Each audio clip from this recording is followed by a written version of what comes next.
Dear students, శనివారం రాయబోయేటటువంటి IBPS clerk ఎగ్జామ్లో ప్యాటర్న్లో చేంజ్ ఉంది. ఎలా అంటే ఇంతకుముందు 200 క్వశ్చన్స్ 200 మార్క్స్కి ఉండేది. కానీ ఇప్పుడు ప్రతి సబ్జెక్ట్లోనూ ఇంగ్లీష్ సబ్జెక్ట్ తప్పించి మిగిలిన అన్ని సబ్జెక్టుల్లో కూడా 2 మార్క్స్ క్వశ్చన్స్ 1 మార్క్ క్వశ్చన్ ఇవ్వటం జరిగింది. సో అది ఒకటి జాగ్రత్తగా గుర్తుపెట్టుకొని ఎగ్జామ్ అటెంప్ట్ చేయాలి. టోటల్ ఎగ్జామ్లో 155 క్వశ్చన్స్ ఉంటాయి. 155 క్వశ్చన్స్కి 200 మార్క్స్. ప్రతి సబ్జెక్ట్లోనూ అంటే for example general and financial awareness దాంట్లో 2 మార్క్స్ క్వశ్చన్లు ఉన్నాయి, 1 మార్క్ క్వశ్చన్ ఉంది. రీజనింగ్లో 2 మార్క్స్ ఉన్నాయి, 1 మార్క్ ఉన్నాయి. అట్లానే ఈ క్వాంట్లో కూడా 2 మార్క్స్ 1 మార్క్. ఫర్ ఎగ్జాంపుల్ క్వాంటే తీసుకున్నాం అనుకోండి, 15 క్వశ్చన్స్ పార్ట్ ఏలో 2 మార్క్స్కి ఇచ్చాడు.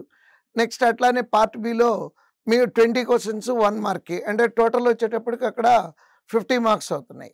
అయితే ఇక్కడ పాయింట్ ఏంటంటే సజెషన్ మా తరఫు నుంచి మేము మీకు ఇచ్చే సజెషన్ ఏంటంటే అవకాశం ఉన్నంత వరకు ఎక్కువ 2 మార్కుల క్వశ్చన్లు ఆన్సర్ చేయండి. అంటే జనరల్ అవేర్నెస్ ఇంగ్లీష్ వచ్చేటప్పటికి ఆల్మోస్ట్ అన్ని క్వశ్చన్లు ఆన్సర్ చేస్తాము.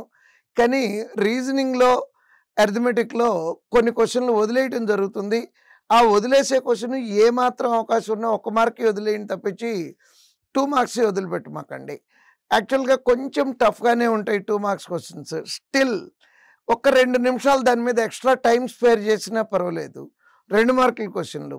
నెక్స్ట్ ప్రతి వీడియోలోనూ చెప్పేటటువంటి పాయింటే ఎగ్జామ్కి వెళ్ళే ముందు మీ అప్లై చేసిన స్టేట్, మీ కేటగిరీ కట్ ఆఫ్ మార్కులు చెక్ చేసుకోండి.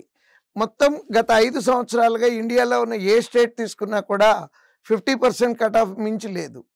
అంటే మనము 100% అటెంప్ట్ చేయడానికి ప్రయత్నం చేసి వాటిలో తప్పులయ్యి నెగిటివ్ మార్కులు రావటం కన్నా అటెంప్ట్ చేసేవి కొంచెం తక్కువ అటెంప్ట్ చేసి 100% యాక్యురసీతో కనుక పెట్టడం జరిగితే మంచి మార్కులు సాధించడానికి అవకాశం ఉంటుంది.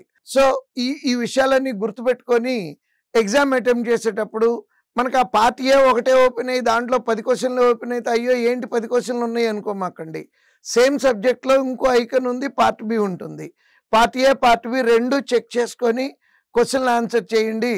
All the best. దీంతో పాటుగా ఆదివారం నాడు మనము ఏఎల్పికి టాలెంట్ టెస్ట్ కండక్ట్ చేస్తున్నాము.